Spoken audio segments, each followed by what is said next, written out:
बहुत खुशी हुई कि अपने पेरेंट्स को, अपने टीचर्स को मैंने प्राउड फील कराया है एंड उनका जो हार्ड वर्क था वो सिरे लग गया। फर्स्ट और लास्ट मौका है, 10th के एग्जाम्स मुझे वापस देने को तो नहीं मिलेंगे कभी, तो रिग्रेट नहीं करना है जब रिजल्ट आएगा।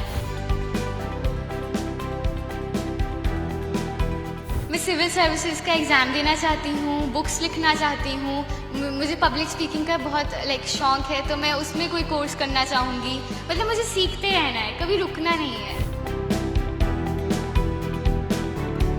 अगर दौड़ सकते हो तो दौड़ो, चल सकते हो तो चलो पूरी लाइफ में, रेंग सकते हो तो रेंगो, लेकिन कुछ ना कुछ करते रहो अपनी लाइफ में।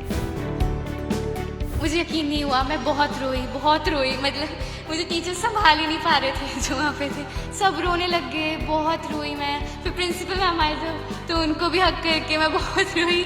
मैं हमेशा बोलती थी रिजल्ट आए तो मुझे रिग्रेट नहीं करना है, अपने पेरेंट्स को प्राउड फील कराना है। मुझे ऐसे था कि बस बेस्ट देना है, बस करते रहना है, रुकना नहीं है। बेस्ट मतलब जो मेरे से हो पाता है, जो एक्सट्रीम में कर सकते हैं वो करते हैं।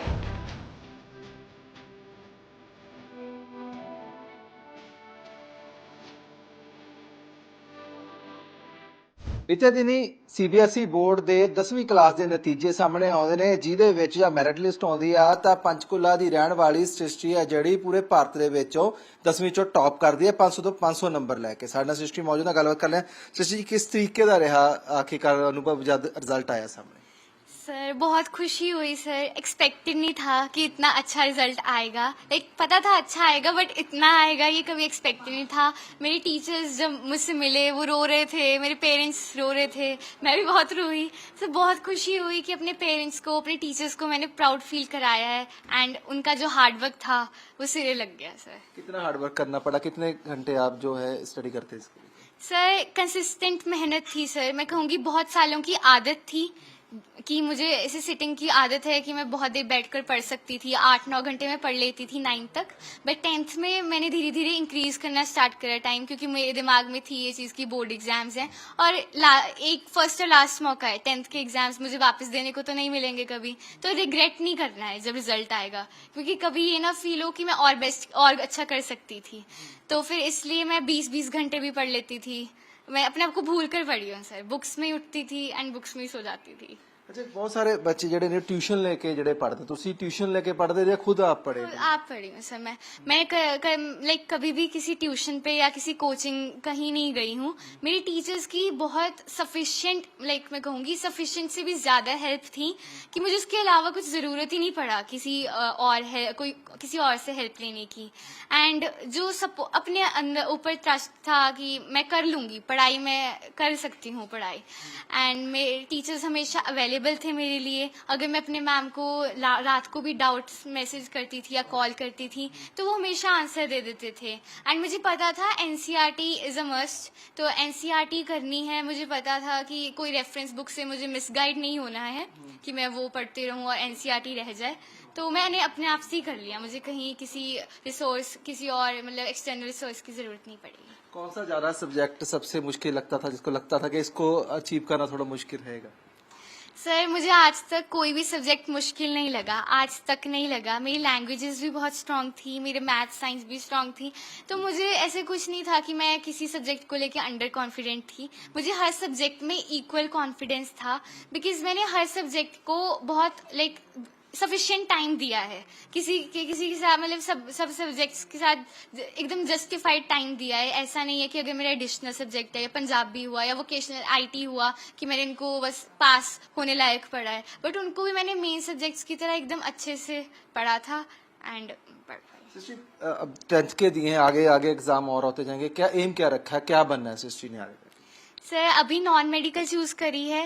फर्स्ट ऑफ ऑल मुझे आईआईटी बॉम्बे से इंजीनियरिंग परस्यू करनी है।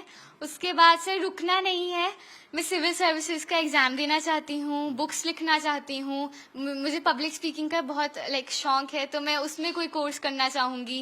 मतलब मुझे सीखते रहना है, कभी रुकना नहीं है, बिकॉज मैं फील करती हूँ कि एक लाइफ है, उसके बाद पता नहीं कब मौका मिले ना मिले। तो अगर दौड़ सकते हो तो दौड़ो, चल सकते हो तो चलो पूरी लाइफ में, रेंग सकते हो तो रेंगो, लेकिन कुछ ना कुछ करते रहो अपनी लाइफ में। अच्छा, बहुत जो जो आपकी उम्र है उसमें बहुत सारे जो शौक होते हैं, खेलना, घूमना, सजना धजना लड़कियों को रहता है, तो सृष्टि के ऐसे कुछ शौक थे या केवल पढ़ाई पढ़ाई पढ़ाई? नहीं, शौक थे। मैं भी एक बिल्कुल आम सी बच्ची थी, मुझे बहुत शौक था ये सजना धजना, ये सब भी थे। बट एक वो था, मेरी मम्मा ने मुझे कहा हुआ था कि अभी तू पढ़ ले, उसके बाद अभी तेरे को कहेंगे, तेरे पापा भी डांट सकते हैं, बाहर वाले लोग भी डांट सकते हैं कि अभी ये सब की उम्र नहीं है, लेकिन जिस दिन तू कुछ अचीव कर लेगी उस दिन तुझे कोई नहीं रोकेगा, तू जो मर्जी करना उस दिन। लेकिन क्योंकि उस वक्त कोई कह ही नहीं पाएगा तुझे कि ये क्यों कर रही है, ऐसा क्यों कर रही है। तो अपने आप को मैंने थोड़ा इस सब चीज से बचा कर रखा। वैसे तो थोड़े बहुत शौक थे, मम्मा पापा ने हमेशा सपोर्ट करा है, लाइक बिल्कुल भी ऐसे ऑर्थोडॉक्स नहीं थे, एंड मुझे हमेशा एक बहुत प्रोग्रेसिव पेरेंट्स हैं, तो मैंने अपने सारे शौक पूरे करे हैं। गेम्स में मुझे जेन्युइनली इंटरेस्ट नहीं था और मैंने प्रोफेशनली कोई गेम नहीं खेली है वैसे तो, बट हम स्कूल में जो गेम्स पीरियड होते थे उसमें मैं फुल एंजॉय करती थी। अच्छा, बिल्कुल। जब रिजल्ट सामने आया आपको तो खुशी हुई होगी, मदर फादर का क्या रिस्पॉन्स रहा, कैसे उनका रिएक्शन है उस पर? जब रिजल्ट आया, एक्चुअली जब +2 का रिजल्ट आ गया था तो थोड़ी देर में मैं स्कूल आ गई थी, अभी कोई 10th का बच्चा नहीं था, तो मुझे एकदम ऐसे गट फीलिंग आई थी कि थोड़ी देर में हमारा रिजल्ट आ जाएगा।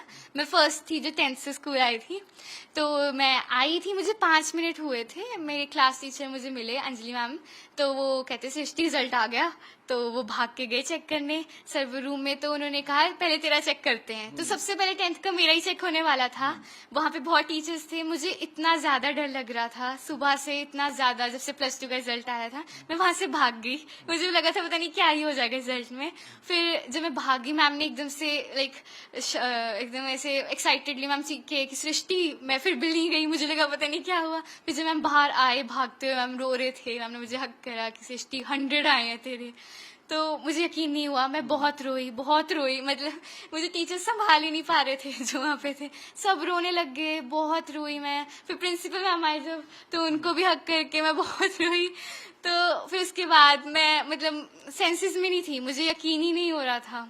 फिर मैंने अपने पेरेंट्स को फ़ोन करा, मम्मा को मैंने फ़ोन करा पहले, तो मम्मा, मैं बस रो रही थी, मैंने कहा मम्मा हो गया, बस मैंने इतना बोला। मम्मा कहते हो गया बेटा, मुझे पता था। एंड मम्मा को पता था कि 100% है। मम्मा ने पापा को बताया, पापा स्कूल आए, पापा बहुत खुश थे, पेरेंट्स बहुत खुश थे। तो सबसे ज्यादा रोल किसका मानते हो आप इतने नंबर आने के पीछे, टॉप के पीछे? क्योंकि है, हम शुरू से अपने टीचर को भी, जो टीचर होते हैं वो भी मेहनत करते हैं, पेरेंट्स भी मेहनत करते हैं, आप भी करते हैं, सबसे पहले आप किसको? सर मैं कहूंगी सर, जो सबसे पहले बिल्कुल सर, हम तो इंसान है सर, हमारे हाथ में तो कुछ भी नहीं है।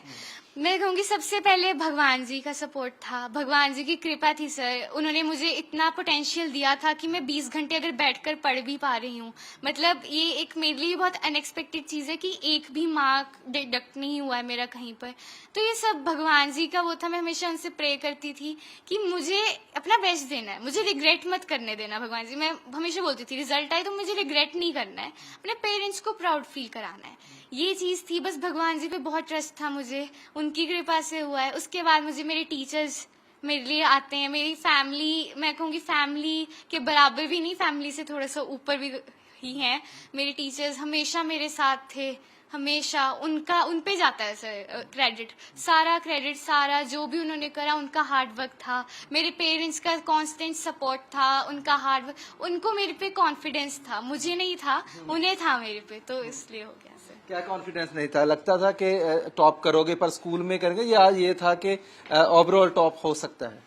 सर एक्चुअली मैं ऐसे 96-97% तो ले आती थी हर साल, बट ऐसे 100 मुझे था कि बोर्ड्स में भी 97 या 98 आ जाएंगे। पापा को भी यही लग रहा था, घर पे भी यही लग रहा था, बट स्कूल में मुझे मेरे लाइक टीचर्स ने कहा, 1-2 टीचर्स ने कभी कि सृष्टि 100 आएंगे तेरे, तो मुझे बड़ा ऐसे अनरियल सा लगता था कि ऐसे तो हो ही नहीं सकता। मैम ने पता नहीं क्यों बोल दिया। मम्मा बहुत बोलते थे मुझे, मम्मा कहते थे कि सृष्टि डोंट वरी, तेरे 100 आएंगे, पता है मुझे तेरे 100 आएंगे।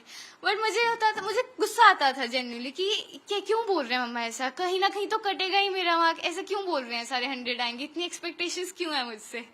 बट जब आया तो मुझे इतना एकदम यकीन ही नहीं हुआ कि वो बिल्कुल सही बोलते थे सब। तो रिजल्ट सामने आ जाता है, सब कुछ आता है, तो आप जैसे आप बता रहे हैं कि 20-20 घंटे आपने पढ़ा, तो कभी किसी ने बोला नहीं, घर वालों ने भी, क्यों इतना पढ़ रही है भाई, कहीं दिमाग ना खराब हो जाए? बहुत सारे जेन्युइन बच्चे बोलते हैं एक ही चीज पे आप मगर लगे कुछ। मुझे बहुत ज़्यादा डांट पड़ी है क्योंकि 20 घंटे बैठने से मेरी हेल्थ पर बहुत इफेक्ट था। लाइक मेरी टेल बोन में थोड़ी सी प्रॉब्लम है, स्ट्रेस वगैरह से मैं बहुत ज़्यादा ही सीधे झल्ले होके पढ़ रही थी। तो मेरे पेरेंट्स मुझे गुस्सा करते थे कि सृष्टि एटलीस्ट अपने कमरे में ही वॉक तो कर, थोड़ा सा उठ तो सही, तू इतनी देर से बैठी है। मैम लाइक मेरी मम्मा मैम मेरी क्लास टीचर को फ़ोन करके भी मुझे कहते थे कि इसको बोलो मैम ये वॉक करे थोड़ी देर, तो मैम बोलते थे। बट मेरा ऐसे मतलब नहीं, मुझे ऐसे था कि बस बेस्ट देना है, बस करते रहना है, रुकना नहीं है। बेस्ट मतलब जो मेरे से हो पाता है, जो एक्सट्रीम में कर सकते हैं वो करना है। हमेशा हमें ये याद रखना चाहिए कि पेरेंट्स का प्रेशर या पेरेंट्स की जो डांट है, टीचर्स की जो डांट है, वो एक टेम्परेरी फेज है, वो आपको बेस्ट बनाने के लिए ही है। आप उनका परमानेंट फेज याद रखिए कि वो हमेशा आपके साथ चल रहे हैं, हमेशा आपके साथ दौड़ रहे हैं, आप चल रहे हैं, दौड़ रहे हैं, वो हमेशा आपके साथ हैं, वो आपका सपोर्ट कर रहे हैं, उनको कॉन्फिडेंस है आप में। तो इस बात का प्रेशर लेने की कोई ज़रूरत नहीं है कि पेरेंट्स क्या सोचेंगे, टीचर्स क्या सोचेंगे। वो खुश हैं। आज अगर मेरे 100% हैं तो मेरे पेरेंट्स भी खुश हैं, अगर किसी बच्चे के 70% भी हैं तो उसके पेरेंट्स भी खुश हैं। तो पेरेंट्स और टीचर्स की वैल्यू रखनी चाहिए, मैं कहूँगी। तो इसलिए कोई रिग्रेट नहीं होना चाहिए कि प्रेशर लेकर पढ़ रहे हैं तो कभी पढ़ नहीं पाएंगे। मैंने ये सोचकर नहीं पढ़ाई करी थी कि मुझे टॉप करना ही करना है, अपना बेस्ट देना था। और ट्रस्ट नहीं था वैसे मुझे अपने आप पर। भगवान जी पर ट्रस्ट रखिए, आप मेहनत करें, आपको बेस्ट मिल भी जाएगा। ਬਿਲਕੁਲ ਇੱਕ ਜਦ ਬੱਚਾ ਕਿਤੇ ਪੜ੍ਹਾਈ ਟੌਪ ਕਰਦਾ ਆ, ਉਹਦੇ ਜਿਹੜੇ ਮਾਪਿਓ ਦਾ ਰੋਲ ਤਾਂ ਰਹਿੰਦਾ, ਸਭ ਤੋਂ ਵੱਡਾ ਰੋਲ ਉਹਦੇ ਗੁਰੂ ਦਾ ਹੁੰਦਾ, ਉਹਦੇ ਮੈਂਟਰ ਦਾ ਹੁੰਦਾ ਹੈ, ਤੇ ਉਹ ਰੋਲ ਜੇ ਚੰਗਾ ਨਿਭਾਉਣ ਤਾਂ ਇਸ ਤਰੀਕੇ ਨਾਲ ਟੌਪ ਹੁੰਦੀ ਹੈ। ਸਾਡੇ ਨਾਲ ਮੌਜੂਦ ਨੇ ਮੈਮ, ਉਹਨਾਂ ਨਾਲ ਗੱਲਬਾਤ ਕਰ ਰਹੇ ਨੇ। ਮੈਮ, ਤੁਹਾਡਾ ਬੱਚਾ ਜਿਹੜਾ ਅੱਜ ਇੱਥੇ ਟੌਪ ਤੇ ਖੜਾ ਆ, ਟੌਪ ਲੈਵਲ ਤੇ ਆਇਆ, ਕਿਸ ਤਰੀਕੇ ਨਾਲ ਤੁਸੀਂ ਸਾਰਾ ਬਹੁਤ ਖੁਸ਼ੀ ਹੈ ਕਿ ਬੱਚਾ ਜਿਹੜਾ ਹੈ ਸਾਡਾ ਟੌਪ ਕੀਤਾ ਹੈ। ਬੱਚੇ ਦੀ ਮਿਹਨਤ ਹੈ, ਪੇਰੈਂਟਸ ਦਾ ਸਪੋਰਟ ਹੈ ਤੇ ਟੀਚਰਸ ਦੀ ਜਿਹੜੀ ਹੈ ਮਿਹਨਤ ਹੈ ਜਿਹੜੀ ਇਹ ਰੰਗ ਲਿਆਈ ਹੈ ਤੇ ਸਾਨੂੰ ਬਹੁਤ ਖੁਸ਼ੀ ਹੈ। ਸਭ ਤੋਂ ਜ਼ਿਆਦਾ ਖੁਸ਼ੀ ਇਹ ਵੇ ਕਿ ਜਦੋਂ ਬੱਚੇ ਸਾਨੂੰ ਆਪਣਾ ਮੰਨਦੇ ਨੇ, ਜਦੋਂ ਆ ਕੇ ਕਹਿੰਦੇ ਨੇ ਮੈਮ ਦੇਖੋ ਤੁਹਾਡੇ ਬੱਚੇ ਅੱਜ ਇਹ ਰਿਜ਼ਲਟ ਲੈ ਕੇ ਆਏ ਨੇ, ਤੇ ਸਾਨੂੰ ਇਹ ਲੱਗਦਾ ਸਾਡੀ ਸਾਰੀ ਮਿਹਨਤ ਕੀਤੀ ਸਫਲ ਹੋ ਗਈ ਜਦੋਂ ਬੱਚੇ ਤੁਹਾਨੂੰ ਓਨ ਕਰਨ ਲੱਗ ਪੈਣ। ਤੇ ਇਸ ਕਰਕੇ ਜਿਹੜਾ ਹੈ ਬਹੁਤ ਖੁਸ਼ੀ ਹੈ ਸਾਨੂੰ। ਬਹੁਤ ਸਾਰੇ ਬੱਚਿਆਂ ਨੂੰ ਕੀ ਕਹੋਗੇ ਜਿਹੜੇ ਲਗਾਤਾਰ ਮਿਹਨਤ ਕਰ ਰਹੇ? ਬਸ ਇੱਕੋ ਸਟੇਟਮੈਂਟ ਰਹਿੰਦੀ ਹੈ ਮੇਰੀ, ਇਹਨਾਂ ਨੂੰ ਵੀ ਉਹੀ ਸੀ, give your best and so that you don't regret. Give in your best. This is the time you can. You should not regret when you get the results. ਸ੍ਰਿਸ਼ਟੀ ਸਾਡੇ ਨਾਲ ਜਿਹੜੀ ਗੱਲਬਾਤ ਕਰ ਰਹੀ ਸੀ, ਟੌਪ ਕੀਤਾ ਉਹਨਾਂ ਨੇ 10ਵੀਂ ਵਿੱਚ CBSE ਬੋਰਡ ਦੇ ਵਿੱਚ, ਜਿਨ੍ਹਾਂ ਦੇ ਜਿਹੜੇ ਸੁਪਨੇ ਨੇ ਉਹ ਵੀ ਬਹੁਤ ਵੱਡੇ ਨੇ ਤੇ ਮਿਹਨਤ ਕੀਤੀ ਗਈ ਬਿਨਾਂ ਟਿਊਸ਼ਨ ਤੋਂ, ਕਿਸੇ ਟੀਚਰਾਂ ਦੇ ਸਿਰਫ ਗਾਈਡੈਂਸ ਦੇ ਨਾਲ, ਆਪਣੇ ਪੇਰੈਂਟਸ ਦੇ ਪਿਆਰ ਦੇ ਨਾਲ ਅੱਜ ਜਿਹੜੀ ਸ੍ਰਿਸ਼ਟੀ ਆ ਉਹਨੇ ਮੁਕਾਮ ਹਾਸਲ ਕੀਤਾ ਹੈ। ਤੇ ਬਹੁਤ ਜਿਹੜੇ ਵਿਚਾਰ ਉਹਨਾਂ ਨੇ ਜਿਸ ਤਰੀਕੇ ਦੇ ਅੱਗੇ ਰੱਖਿਆ ਕਿ ਥੱਕਣਾ ਨਹੀਂ, ਹਾਰਨਾ ਨਹੀਂ, ਕਿਉਂਕਿ ਐਗਜ਼ਾਮ ਆਉਂਦੇ ਜਾਂਦੇ ਰਹਿੰਦੇ ਨੇ, ਤੇ ਆਪਣੀ ਮਿਹਨਤ ਕਰੋ, ਆਪਣਾ ਬੈਸਟ ਦਿਓ। ਕੈਮਰਾ ਤੇਂਦਰ ਦੇ ਨਾਲ ਜਸਪ੍ਰੀਤ ਸਿੰਘ ਗਸ਼ਟ, PTC ਨਿਊਜ਼, ਪੰਚਕੂਲਾ।